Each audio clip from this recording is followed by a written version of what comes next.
Hello aspirants, welcome to the lectures of History of Modern India from the Big Spectrum, and we are doing chapter 5, that is expansion and consolidation of British power in India. Last lecture में हमने finish कर दिया था British administrative policies, okay, and today we will be dealing with the relations of British India with neighboring countries, okay. But before that, please like, share and subscribe to my channel and press the bell icon to receive the notifications of my latest lectures. Let's get started. Okay, so क्या देखेंगे हम आज के lecture में basically कि British India के neighbouring states और neighbouring countries, जैसे आज जो हम देखेंगे it will be your Bhutan, then it will be your Nepal, Tibet, Burma that is your Myanmar and Afghanistan. अच्छा, यहाँ पे मैंने पाकिस्तान और बांग्लादेश का नाम नहीं लिया. That is very obvious because that time before independence Pakistan and Bangladesh, it was very much part of British India only. Okay, yeah, so we will be dealing with the relations of British India with these neighboring countries. Let's begin. Okay, so desire of British imperialists to consolidate their administrative and political power in the region led them into conflict with countries neighboring India. What was happening, see, you very well know, before independence specially, even आज के time में भी आपको पता है हमारी जो neighbouring countries है, जैसे बांग्लादेश हो गया, भूटान हो गया, नेपाल भी हो गया, इनफैक्ट इनके साथ बहुत सारी ऐसे रीजन्स हैं, लोकेशंस हैं बॉर्डर पे जहाँ पे बाउंड्रीज या बॉर्डर्स आपके प्रॉपर डिमार्केटेड नहीं हैं, या फिर मैं ये कहूँ प्रॉपर फेंसिंग नहीं है.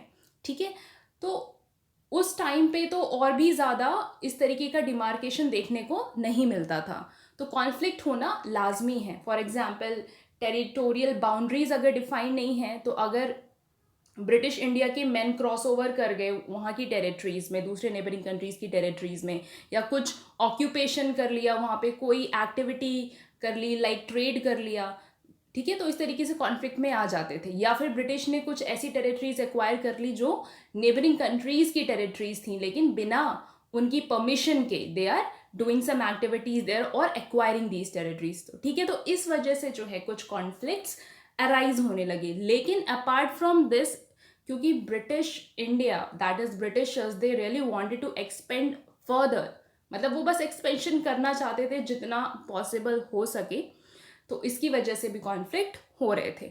ठीक है, सबसे पहले देखेंगे कि इंग्लिश के भूटान के साथ क्या रिलेशंस थे. 1826 में ब्रिटिश ने आसाम को ऑक्यूपाई कर लिया. ठीक है, तो भूटान के साथ क्लोज कांटेक्ट में आ गए, राइट, बिकॉज आपको पता है आसाम की बाउंड्री लगती है भूटान के साथ, तो भूटान के साथ उनका कांटेक्ट क्लोज हो गया. नाउ रेड्स करते थे Bhutanese into adjoining territories in Assam and the Bengal, they used to raid. And इससे क्या हुआ, ब्रिटिश थोड़े से परेशान हो गए and they were forced to surrender the passes leading to Assam. तो जो रूट्स थे जिसके थ्रू वो आसाम जाते थे, तो वो जो पासेस हैं वो इनको सरेंडर करने पड़े, इनको वापस भूटान को देने पड़े. तो इससे लेटर ऑन लेकिन ब्रिटिश ने इन पासेस को एनेक्स भी किया. Obviously they wanted this route, उनको तो ये रास्ता चाहिए ना जाने के लिए, और वो अवेलेबल नहीं है उनके पास, तो उन्होंने इसको एनेक्स भी कर लिया.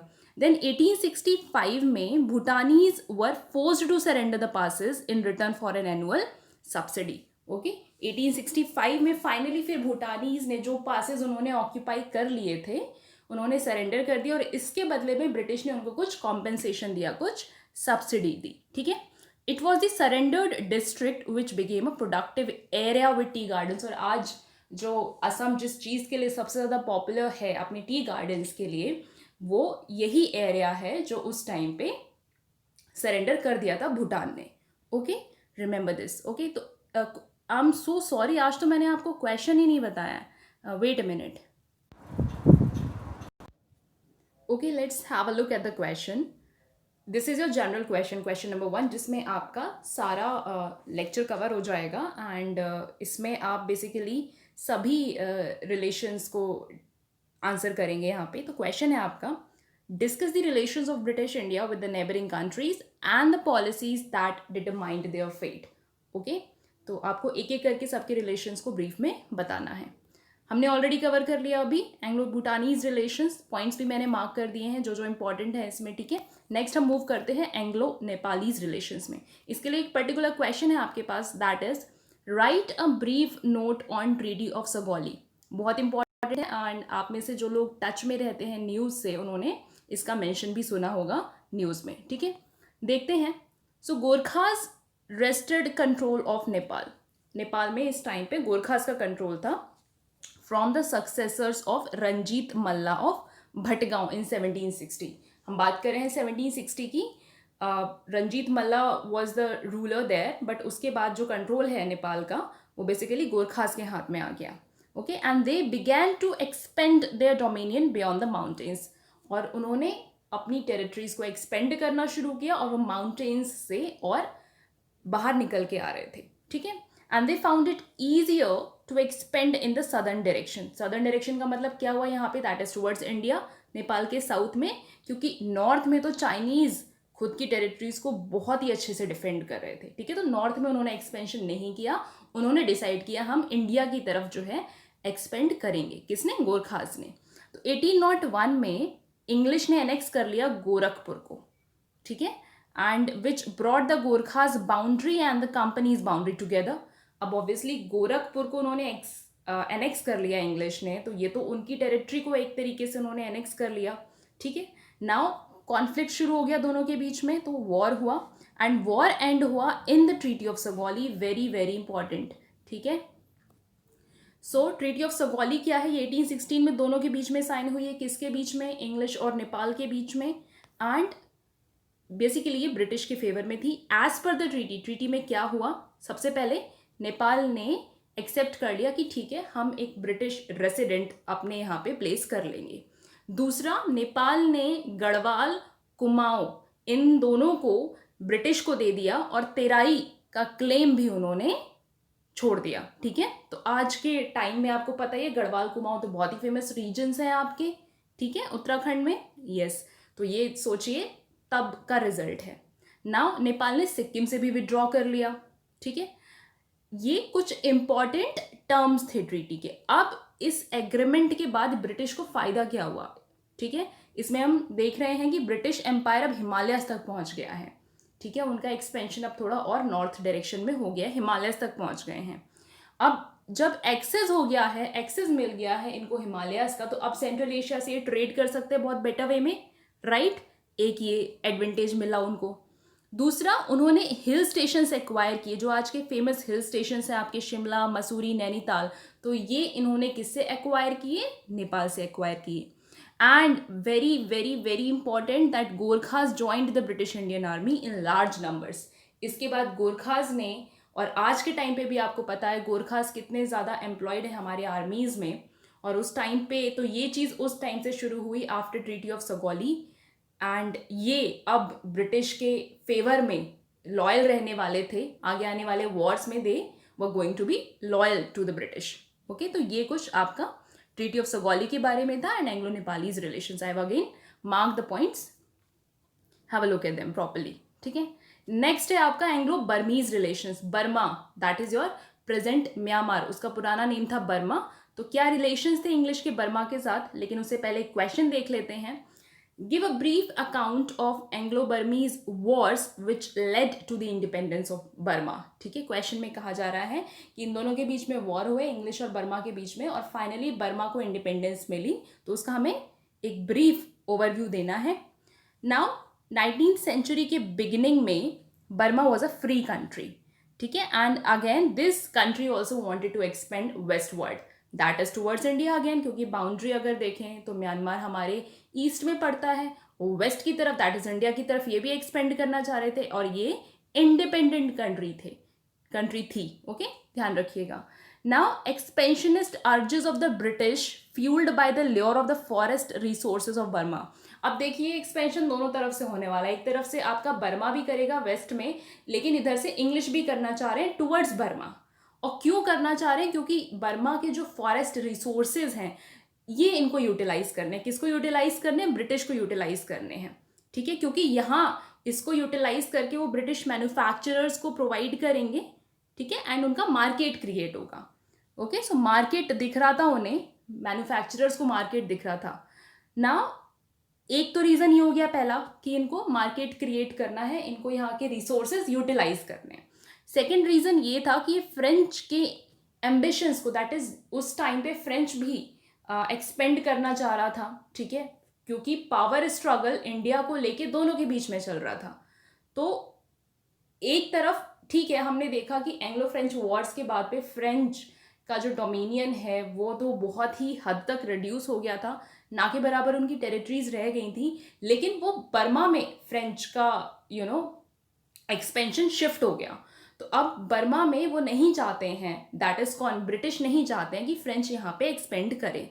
सो to check the French ambitions in Burma and rest of the South East Asia, क्योंकि फ्रेंच इंडिया को छोड़ के after the Anglo French wars they diverted towards the regions of South East Asia specially, ठीक है। तो इसकी वजह से अब ये जो कॉन्फ्लिक्ट क्रिएट होगा बर्मीज के बीच में और इंग्लिश के बीच में, ये जो रीजन्स हैं इसकी वजह से वॉर्स होंगे, एंग्लो बर्मीज वॉर्स होंगे, ठीक है। And in the end annexation of Burma into the British India in 1885, ठीक है। तो सबसे पहले 1824 से 26 में आपका वॉर हुआ है, first Burma war. Remember the period 1824 to 26। तो फर्स्ट वॉर हुआ आपका विद द बर्मा, ठीक है। रीजंस आपके वही थे कि एक तरफ तो वो वेस्टवर्ड एक्सपेंड करना चाह रहे थे बर्मीज, एंड इन्होंने क्या किया, अराकन और मणिपुर को ऑक्यूपाई कर लिया, and the threat to Assam and the Brahmaputra valley led to continuous friction along the ill defined border. अभी क्या हुआ, क्योंकि बॉर्डर तो वैसे भी डिफाइंड नहीं है, बंगाल के बीच में और म्यांमार के बीच में, दैट इज बर्मा के बीच में, ऊपर से इन्होंने अराकन को और मणिपुर को ऑक्यूपाई कर लिया, और असम के लिए भी अब ये खतरा बन गया कि उस तरफ भी जाके ऑक्यूपाई कर सकते थे। तो ब्रिटिश को अब इससे डील करना था, ठीक है, और डील करने का एक ही तरीका था, that is opening the war. So British expeditionary forces, I am really sorry, या उन्होंने रंगून को ऑक्यूपाई किया सबसे पहले 1824 में, ठीक है। एंड कैपिटल, बर्मा की कैपिटल है इस टाइम पे अवा, इसको आप प्लीज याद कर लीजिए, अवा is the capital of Burma this time, ठीक है। तो ब्रिटिश ने रंगून को सबसे पहले ऑक्यूपाई कर लिया, फिर अवा को ऑक्यूपाई कर लिया, लेकिन बाद में 1826 में दोनों के बीच में पीस, दैट इज एक ट्रीटी साइन हुई, which is treaty of Yandabo, very important, ठीक है, ट्रीटी ऑफ यांडाबो। सो इसमें क्या है, क्या टर्म्स थे ट्रीटी के, लेट्स हैव अ लुक। सबसे पहले तो देखिए, ये जो ₹1 करोड़ का वॉर कॉम्पेंसेशन लिखा है, ये आपको याद नहीं करना है, that's why I have not marked that. Important क्या है वो देखेंगे। कोस्टल प्रोविंसेस अराकन के और तेन्नासेरिम, ये इन्होंने ब्रिटिश को दे दिए। अराकन इन्होंने ऑक्यूपाई किया था ना, बर्मीज ने ऑक्यूपाई किया था, इन्होंने वापस कर दिया, ठीक है, और एक तेन्नासेरिम भी टेरिटरी इन्होंने दे दी। ये कोस्टल प्रोविंसेस थे उनके, याद रखना। फिर असम, कचर और जैंतिया, इन तीनों के ऊपर इन्होंने जो इनके क्लेम्स थे, जो क्लेम कर रहे थे कि हमारी टेरिटरी, वो भी इन्होंने अबेंडन कर दिया। देन मणिपुर को रिकॉग्नाइज कर लिया as an independent state, okay. Then Britain के साथ एक कमर्शियल ट्रीटी साइन की। कमर्शियल ट्रीटी समझ रहे हैं, दैट इज की ट्रेड अब अलाउ करेंगे, ये ब्रिटिश को ट्रेड अलाउ करेंगे। और वेरी इंपॉर्टेंट, एक ब्रिटिश रेसिडेंट उन्होंने एक्सेप्ट कर लिया कि ठीक है, अवा पर एक ब्रिटिश रेसिडेंट रहेगा, एक ब्रिटिश एजेंट जो है आप पोस्ट कर दीजिए। लेकिन साइमल्टेनियसली बर्मीज ने अपना एनवॉय भी पोस्ट कर दिया, कहाँ, कैलकाटा में। तो ये भी बहुत इंपॉर्टेंट है, ये कुछ ऐसा नया कुछ देखने को मिल रहा है कि दोनों ने अपने अपने एजेंट्स जो हैं एक दूसरे की टेरिटरीज में पोजेशन कर दिए हैं। तो ये कुछ आपके इंपॉर्टेंट टर्म्स थे ट्रीटी ऑफ यांडाबो की, ठीक है। अब ये तो फर्स्ट वॉर की कहानी। सेकेंड बर्मा वॉर में क्या होगा, 1852 में ये फॉट होगा, काफ़ी लंबा पीरियड है, देख रहे हैं आप, 1826 में ट्रीटी ऑफ यांडाबो साइन हो गई और 1852 में जो है ये नेक्स्ट वॉर आपका हो रहा है। नाउ इस वॉर में अब जो है ना, ब्रिटिश का जो वो एक ग्रीडी नेचर था वो यहाँ हमें देखने को मिलेगा। British merchants were keen to get hold of timber resources of the upper Burma. आपने अभी देखा कि फॉरेस्ट रिसोर्सेज है, अब फॉरेस्ट रिसोर्सेज का मतलब क्या, कि वहाँ की वुड को, वहाँ की टिम्बर को यूटिलाइज करना है मैन्युफैक्चरिंग के लिए। तो टिम्बर रिसोर्स अच्छा खासा अवेलेबल था बर्मा में, जिसको ये और फर्दर ब्रिटिश जो है यूटिलाइज करना चाहते थे। प्लस बर्मीज मार्केट में ये और ज़्यादा एंट्री चाहते थे, हमें मार्केट मिले, हमारा गुड, हमारा सामान जो है यहाँ पे सेल हो। अब इसके चक्कर में इन्होंने क्या कर लिया, एक पेगू टेरिटरी है उसको ऑक्यूपाई कर लिया।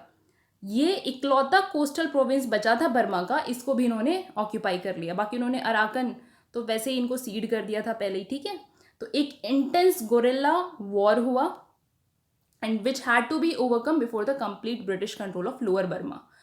इस वॉर के बाद लोअर बर्मा पे ब्रिटिश का पूरा कंट्रोल हो गया। तो इस वॉर का जो ये रिजल्ट है ये आपको याद रखना है कि लोअर बर्मा को इन्होंने कंट्रोल कर लिया, एनेक्स कर लिया, किसने? ब्रिटिश ने। ठीक है, नेक्स्ट हम आएंगे थर्ड बर्मा वॉर पे।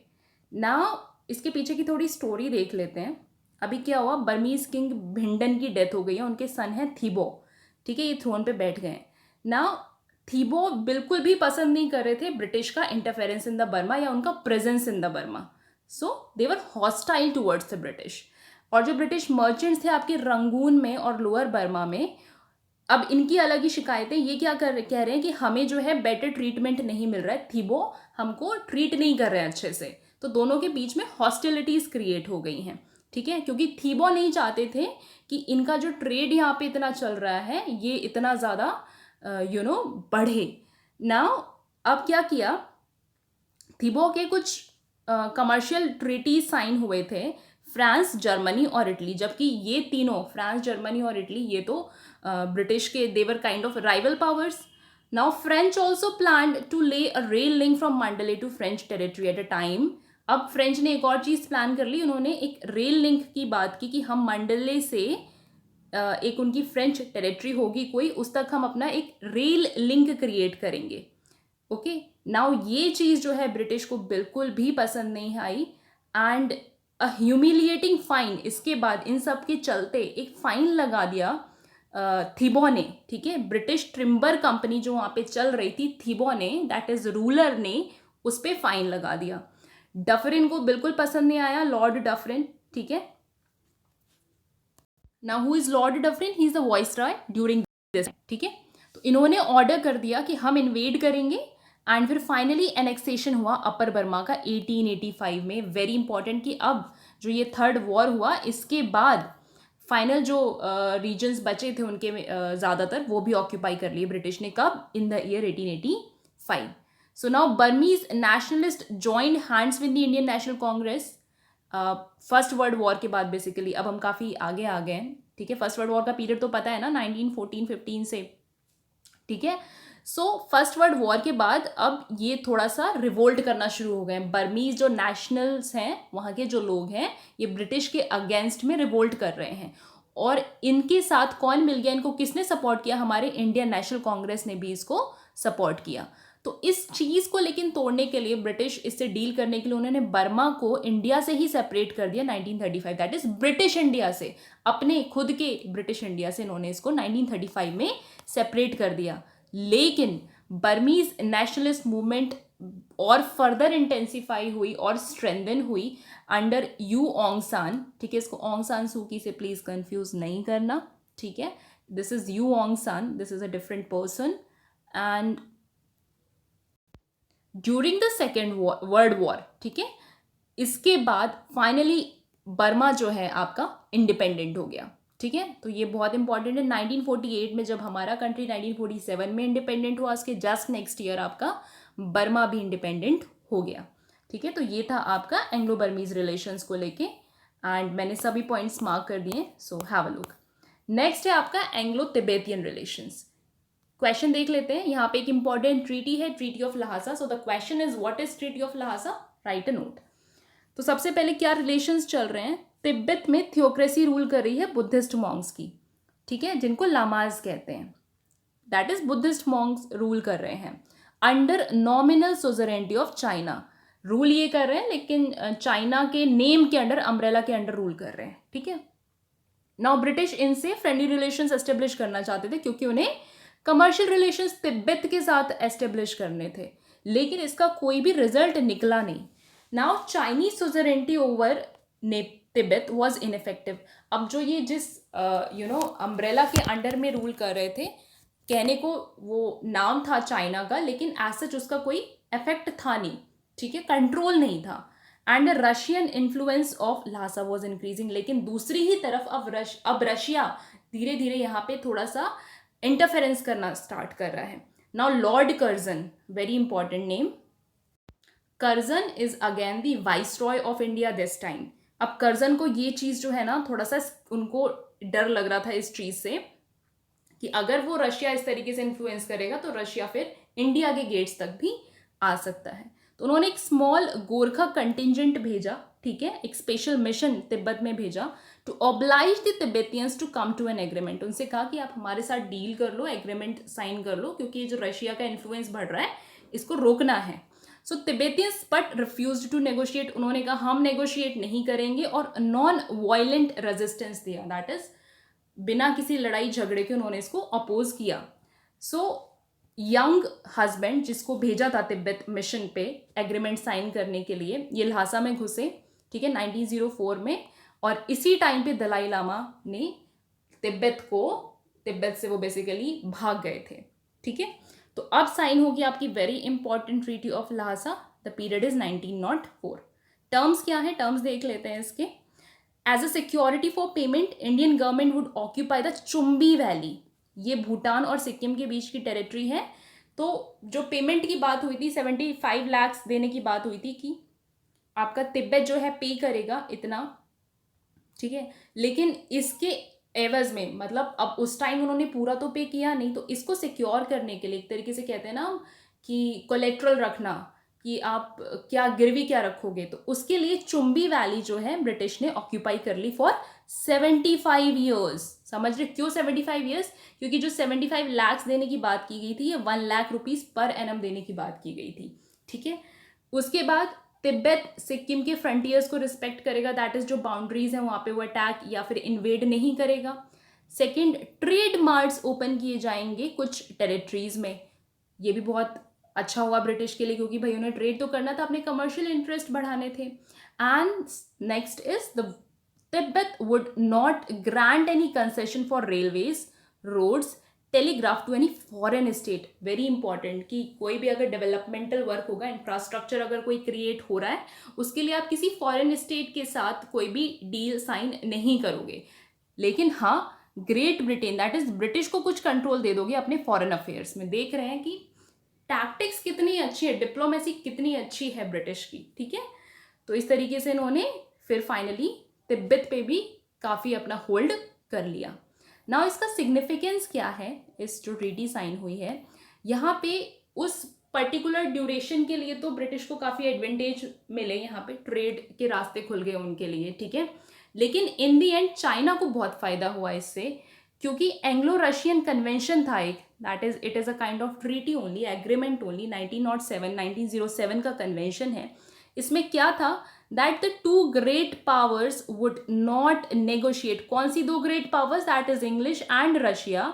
ये नेगोशिएट नहीं करेंगी तिब्बत के साथ accept through the mediation of the Chinese government. तो ट्रीटी ऑफ ल्हासा के बाद ये जो ट्रीटी साइन हुई है, कन्वेंशन साइन हुआ है, किसके बीच में? इंग्लिश और रशिया के बीच में, जिसमें ये डिसाइड हुआ कि तिब्बत के साथ हम नेगोशिएट नहीं करेंगे बिना चाइना के परमिशन के या बिना चाइना की सपोर्ट के, ठीक है। लेकिन Curzon's policy counteracted all the Russian schemes in Tibet. लेकिन लेटर ऑन कर्जन्स की कुछ पॉलिसीज थी जिससे उन्होंने कोशिश की कि हमें ये कन्वेंशन फॉलो ना करना पड़े। Okay, so this was about your treaty of Lhasa.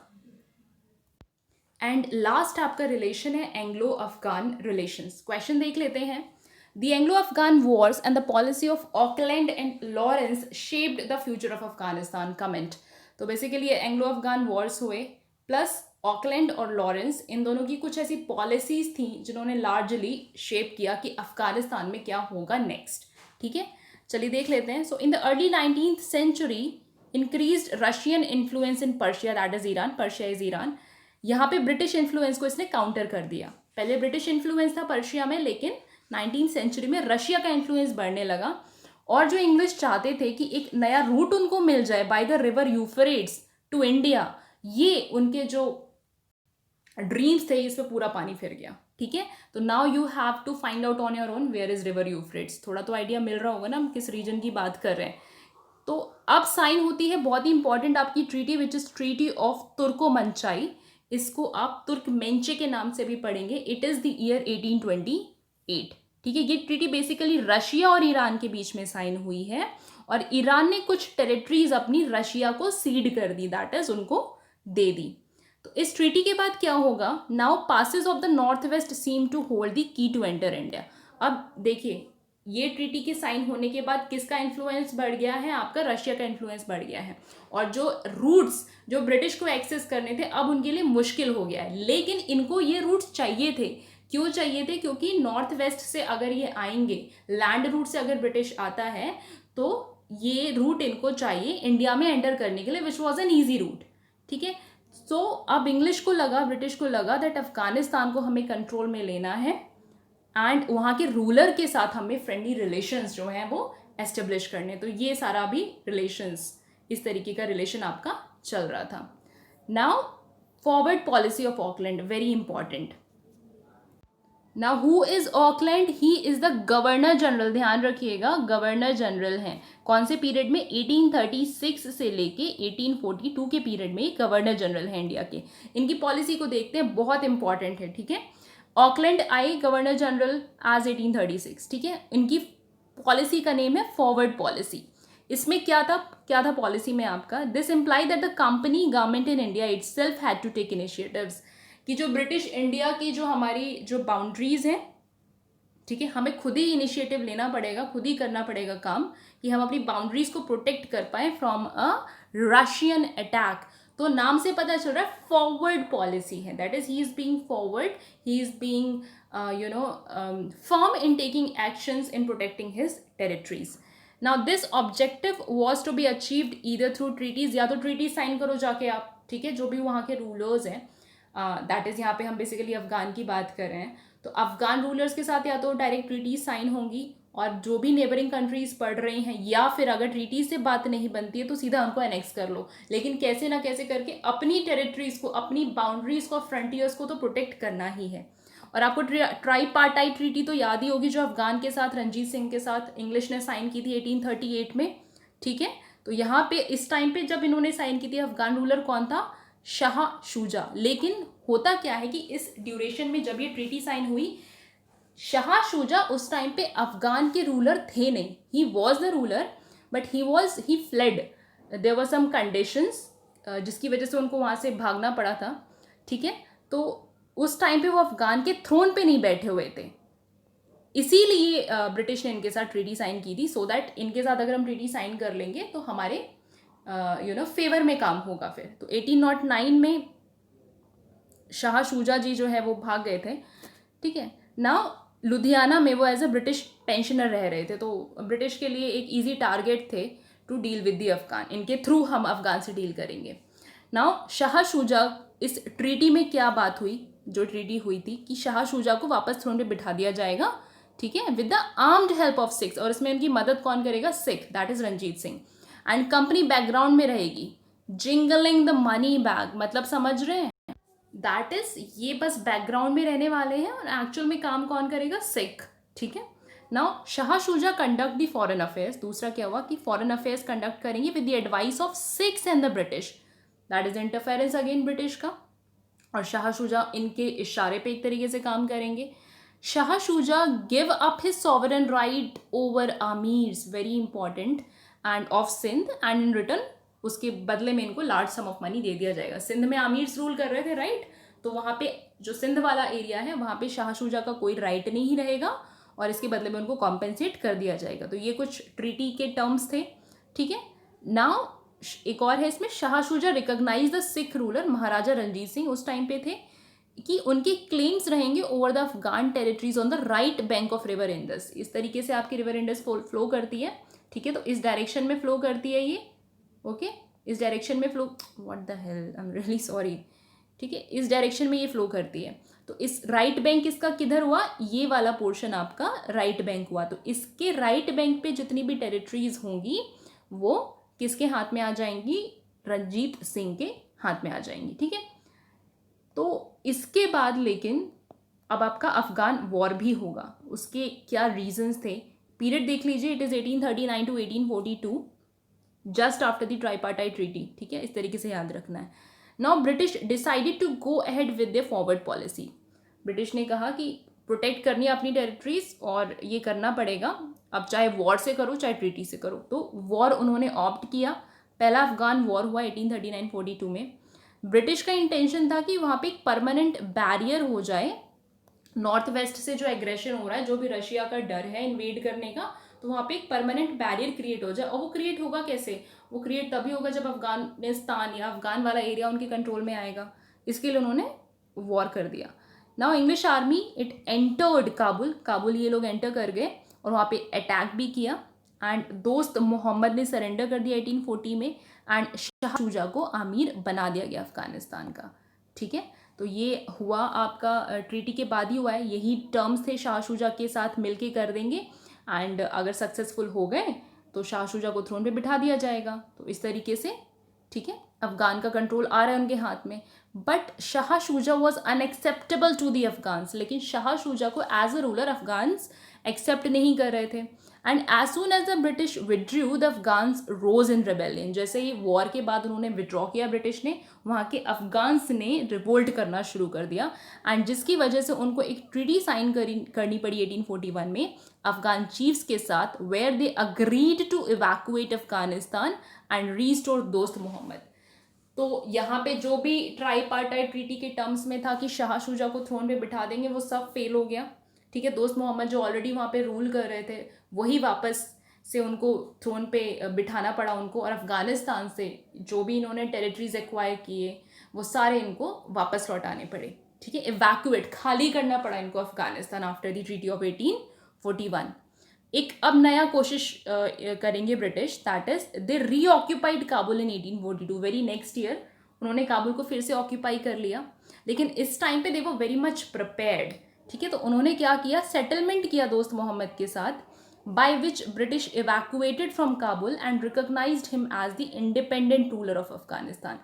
Very very important, क्यों? क्योंकि अगर वॉर से बात नहीं बनी तो उन्होंने अब डिप्लोमेसी यूज़ की। कैसे? कि चलो शाह शुजा से तो बात बनी नहीं, दोस्त मोहम्मद के साथ ही फ्रेंडली रिलेशंस क्रिएट कर लेते हैं, क्योंकि हमें अफगानिस्तान का रूट चाहिए, एक्सेस चाहिए वहाँ का, so that we could protect our territories. अगर उधर से कभी रशिया या कोई दूसरी पावर आके इन्वेड करती है तो अफगानिस्तान कम से कम हेल्प तो करे हमारी। इसके लिए दोस्त मोहम्मद के साथ उन्होंने उसको रिकॉग्नाइज किया, ठीक है आप ही हो यहाँ के वैलिड रूलर। काबुल से भी इवैक्यूएट कर लिया ब्रिटिश ने, चले गए वहाँ से, और उनके साथ फ्रेंडली रिलेशंस बनाए, एंड इंडिपेंडेंट रूलर उनको बना दिया दोस्त मोहम्मद को अफगानिस्तान का। ठीक है, सो दिस वाज इम्पॉर्टेंट। अब तक बात हो रही थी ऑकलैंड की फॉरवर्ड पॉलिसी की। अब हम बात करेंगे जॉन लॉरेंस की policy of masterly inactivity. Now John Lawrence is the viceroy 1864 से 69 तक, और इनकी पॉलिसी थी मास्टरली इनएक्टिविटी की। क्या था? It was a reaction to the disasters of the first Afghan war. ठीक है, जिस तरीके से अफगान वॉर में फर्स्ट में इनको ट्रीटी ब्रिटिश को साइन करनी पड़ी थी, इवैक्यूएट करना पड़ा था, तो उसके रिस्पॉन्स में ये साइन हुई, and an outcome of the practical common sense and intimate knowledge of the frontier problem. Recognise करना कि एक्चुअली ये जो बाउंड्री इशू है, ये फ्रंटियर प्रॉब्लम की हमको इन्वेजन रोकना है फॉरेन पावर से, इसको कैसे डील करें। ठीक है, and the Afghan passion for independence. उन्होंने रिकॉग्नाइज किया कि हाँ अफगानिस्तान इंडिपेंडेंट होना चाहता है, and let them be, and frontier problem को इसी तरीके से डील किया जा सकता है by accepting there, that is Afghans independence. Now when Dost Mohammad died in 1863 there was no interference in the war of succession. अब यही जो मास्टरली इनएक्टिविटी ये यहाँ पे शो हो रही है कि भले ही दोस्त मोहम्मद की डेथ हो गई तो यहाँ पे जाके ब्रिटिश ने इंटरफेयर नहीं किया फॉर दैट थ्रोन। ठीक है, तो जो सक्सेशन के लिए वहाँ पे वॉर चल रहा था कि कौन नया रूलर आएगा, उसमें इन्होंने बिल्कुल इंटरफेयर नहीं किया। Lawrence policy rested on the fulfilment of two conditions. Lawrence की पॉलिसी के दो कंडीशंस थे। पहला कि peace at the frontier was not disturb, कि वहाँ पे किसी भी तरीके से पीस डिस्टर्ब नहीं होनी चाहिए, सो दैट हमारी टेरिटरीज प्रोटेक्टेड रहें। दूसरा, no candidate in civil war sought foreign help. जो भी वॉर आपके चल रहे हैं उसमें फॉरेन हेल्प हम नहीं लेंगे। ठीक है, now Sher Ali established himself on the throne. जब दोस्त मोहम्मद की डेथ हो गई तो नया रूलर कौन बना? Sher Ali. And Lawrence try to cultivate friendship with him, और लॉरेंस ने सोचा कि हम इसके साथ फ्रेंडली रिलेशंस क्रिएट करते हैं। ठीक है, ये तो लॉरेंस की पॉलिसी थी मास्टरली इनएक्टिविटी की। एक और है आपका Lytton and the policy of proud reserve.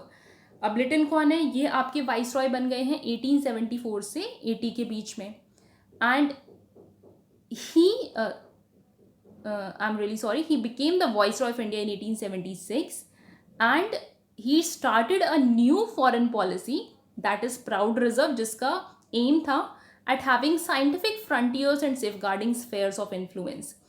ये लगभग उसी तरीके से है कि किसी भी तरीके से हमको अपने फ्रंटियर्स को सेफ गार्ड करना है, and relations with the Afghanistan could no longer be left ambiguous. Ambiguous का मतलब है कंफ्यूज्ड स्टेट में नहीं छोड़ना है. या तो फ्रेंडली रिलेशंस आप बनाओ प्रॉपर, या तो फिर उसको पूरा एनेक्स ही कर लो. इनका ये मानना था. ठीक है. Now second Anglo Afghan war होता है आपका 1870 से 80 में. क्या है इसके पीछे बैकग्राउंड? लिटिन ने एक फेवरेबल ट्रीटी को ऑफर दिया शेर अली को, जो न्यू रूलर थे. लेकिन जो आमिर है ये चाहता था कि हमारे बाकी जो पावरफुल नेबर्स हैं, जैसे रशिया भी है साथ में, ठीक है, उसके साथ भी फ्रेंडली रिलेशंस हो, सिर्फ एक ब्रिटिश इंडिया के साथ ना हो. ठीक है. लेकिन later Sher Ali refused to keep a British envoy in Kabul. अभी तो बात कर रहे हैं कि ठीक है हम दोनों के साथ फ्रेंडली रिलेशंस रखेंगे, ब्रिटिश और रशिया दोनों के साथ, लेकिन लेटर ऑन काबुल में इन्होंने एक ब्रिटिश एजेंट रखने से मना कर दिया. रशियंस को उन्होंने ये फैसिलिटी प्रोवाइड कर दी. Now Lytton was getting displeased. ये लिटन को बिल्कुल पसंद नहीं आया. And when the Russians withdrew, जब रशिया ने विड्रॉ कर लिया अफगानिस्तान से, दैट इज सॉरी अपने एजेंट को उन्होंने काबुल से विड्रॉ कर लिया, देन लिटन ने डिसाइड किया कि now I will invade Afghanistan, I will attack on Afghanistan. ठीक है. नाउ इसके बाद उन्होंने किया, इसको अटैक किया, एंड शेर अली तो भाग जाते हैं और उनके सन हैं याकूब खान. ठीक है. उनके साथ एक ट्रीटी साइन होती है which is very important, treaty of Gandamak. Remember the year 1879. Terms क्या है? Amir conducted his foreign policy with the advice of the government of India. That is जो ये नया आमिर बना है, नया रूलर बना है, ये ब्रिटिश इंडिया के एडवाइस पर ही कोई भी फॉरेन पॉलिसी, कोई भी जो स्टेट ऑफ अफेयर्स है, फॉरेन स्टेट ऑफ अफेयर्स, किसी और पावर के साथ नेगोशिएट करना है नहीं करना है, ये एडवाइस कौन देगा? गवर्नमेंट ऑफ इंडिया देगी. एक परमानेंट ब्रिटिश रेसिडेंट होगा आपका काबुल पे. This is something very obvious. And British India support करेगी आमिर्स को अगेंस्ट द फॉरेन एग्रेशन. कोई भी अगर दूसरी पावर अटैक करती है तो ब्रिटिश इंडिया उसको सपोर्ट करेगी. But soon Yakub had to abdicate under pressure and the British had to recapture Kabul and Kandahar. लेकिन कुछ टाइम बाद इनके ऊपर प्रेशर आ रहा था, दूसरी पावर्स की तरफ से कहें या फिर खुद इंटरनल प्रेशर आ रहा था कि ये जो आपने ट्रीटी साइन की इट्स नॉट गुड. तो ब्रिटिश को रिकैप्चर करना पड़ता है काबुल और कांदाहार को, क्योंकि इन्होंने ट्रीटी को फॉलो नहीं किया. Now Lytton chalked out a plan for the dismemberment of Afghanistan but could not carry it out. इन्होंने सोचा तो था कि हम अफगानिस्तान को किसी भी तरीके से कंट्रोल कर लेंगे, लेकिन सक्सेसफुल नहीं हुआ. रिपन ने, Lord Ripon, he is going to be the next viceroy, ये इस प्लान को पूरी तरीके से अबेंडन कर देते हैं एंड कहते हैं कि हम अफगानिस्तान को एक बफर स्टेट की तरह रखेंगे. ये उनकी पॉलिसी है. ठीक है. फर्स्ट वर्ल्ड वॉर के बाद और रशियन रेवोल्यूशन के बाद अफगान्स ने पूरी इंडिपेंडेंस डिमांड की कि हमको इंडिपेंडेंस चाहिए. और जो न्यू रूलर था अमामुल्ला, इसने वॉर डिक्लेयर कर दिया ब्रिटिश के साथ. 1921 में ब्रिटिश ने इनके साथ पीस एग्रीमेंट साइन किया एंड अफगान ने रिकवर कर लिया अपना इंडिपेंडेंस इन फॉरेन अफेयर्स की. जो इंटरफेरेंस था ब्रिटिश का उनके फॉरेन अफेयर्स में, वहाँ से भी ब्रिटिश ने अपने क्लेम्स हटा लिए. ठीक है. So this was about your Anglo Afghan relation. इसमें ट्रीटी ऑफ गंडमक आपकी इम्पॉर्टेंट है. Next and the last is British India and the north west frontier. Now Sindh को जब इन्होंने कॉन्कर किया और जब पंजाब को एनेक्स किया 1849 में, तो ब्रिटिश बाउंड्रीज अब इंडस के ऊपर पहुंच गई, दैट इज बियॉन्ड इंडस, और इंडस के आगे पहुंच गई. ठीक है. ब्रिटिश की जो टेरिटरीज हैं. 1891 से 92 में ब्रिटिश ने हुंजा, नगर और गिलगित वैली को भी ऑक्यूपाई कर लिया. ये पासिस थे विच वर कमांडिंग कम्युनिकेशंस विद चित्राल. ठीक है. अब ये अफगानिस्तान का रीजन है आपका. तो ये जो हुंजा है, नगर है और गिलगित, ये एक रूट्स थे आपके, पासिस थे. ठीक है. Towards the Afghanistan. तो इन्होंने जब इसको एनेक्स कर लिया तो वहाँ का जो रूलर है आपका, आमिर है बेसिकली, उसको ये चीज़ बिल्कुल पसंद नहीं आएगी. ठीक है. The ruler is Abdul Rahman and he is now getting alarmed. Now एक कॉम्प्रोमाइज़ होता है दोनों के बीच में, अफगानिस्तान के बीच में और इंग्लिश के बीच में, कि एक हम बाउंड्री लाइन ड्रॉ कर लेते हैं which is very popularly known as Durand the line, you must have read about it. तो ये अफगान और ब्रिटिश टेरिटरीज के बीच में एक लाइन डिमार्केशन क्रिएट हो जाता है और आमिर को कुछ डिस्ट्रिक्ट्स दे दिए जाते हैं, ठीक है। बट द दुरान एग्रीमेंट फेल्ड, ठीक है, ये फेल हो जाता है 1893 में जो साइन हुआ था, एंड जो भी पीस की बात हुई वो एस्टेब्लिश नहीं हो पाता है, और ट्राइबल अपराइजिंग, दैट इज़ वहाँ के जो ट्राइबल्स हैं वो रिवोल्ट करना शुरू कर देते हैं। इसको डील करने के लिए ब्रिटिश ने एक अपना permanent garrison, that is army, वहाँ पे प्लेस की, एंड कहाँ पे, चित्राल में ही, ठीक है, ट्रूप्स अपने लगाए टू गार्ड द मलाकंड पास। लेकिन ट्राइबल अपराइजिंग्स फिर भी आपकी चलती रही, कब तक, 1898 तक, ठीक है। कर्जन जो वाइसरॉय थे आपके बिटवीन द 1899 एंड 1905, इन्होंने policy of withdrawal and concentration follow की। अगेन हाईलाइटेड नहीं है पॉलिसी, बट इंपॉर्टेंट है कर्जन की। क्या है इसमें, ब्रिटिश ट्रूप्स को विड्रॉ कर लिया गया, जहाँ पे प्लेस किए गए थे वहाँ पे ट्राइबल पीपल को वहाँ पे प्लेस कर दिया गया, उनको ट्रेन किया गया, ठीक है, ब्रिटिश ऑफिसर्स ने उनको ट्रेन किया, एंड उनको एनकरेज किया गया कि आप हमारे साथ पीस एस्टेब्लिश करके रखो, and he created the north west frontier province directly under the government of India, ठीक है। तो ये अब जो उन्होंने वहाँ पे प्रोविंस क्रिएट किया, ये डायरेक्टली ब्रिटिश इंडिया के अंडर में आ गया। पहले ये लेफ्टिनेंट गवर्नर ऑफ पंजाब के अंडर में था। So overall Curzon's policies resulted in a peaceful north west frontier, ठीक है। तो बहुत इंपॉर्टेंट, अच्छा नॉर्थ वेस्ट फ्रंटियर मैंने आपको बताया तो है ही नहीं कि ये है क्या। ये बेसिकली आपका जो आपका आज का खैबर पख्तूनवा आपने सुना होगा, ठीक है, ये पाकिस्तान के बिल्कुल नॉर्थ में पड़ता है, और जो अफ़गानिस्तान के साथ उसकी बाउंड्री लगती है, वो जो एरिया है उसको हम बोलते थे बेसिकली क्या, नॉर्थ वेस्ट फ्रंटियर, ठीक है। तो ये ब्रिटिश के, ये भी ब्रिटिश के अंडर आ गया, ठीक है, और एक कर्जन की ही पॉलिसी थी which was responsible for it. But 1932 में NWFP, that is Northwest Frontier Province, it was announced that it will be constituted as a governor's province, इसको गवर्नर का प्रोविंस बना दिया जाएगा, और 1947 के बाद ये अब पाकिस्तान को बिलोंग करता है, ठीक है। So now this was all about your north west frontier province, और सारे रिलेशंस आज हमने डिस्कस कर लिए नेबरिंग कंट्रीज़ के साथ, ठीक है। We saw Bhutan, we saw Nepal, Tibet, Myanmar, Afghans, okay, and then north west frontier province. So that's it for this lecture. ये लेक्चर आप आज, ये चैप्टर आपका आज खत्म हो गया, that is expansion and consolidation of British power in India. Thanks a lot, and don't forget to like, share and subscribe. Meet you in the next lecture. Thank you.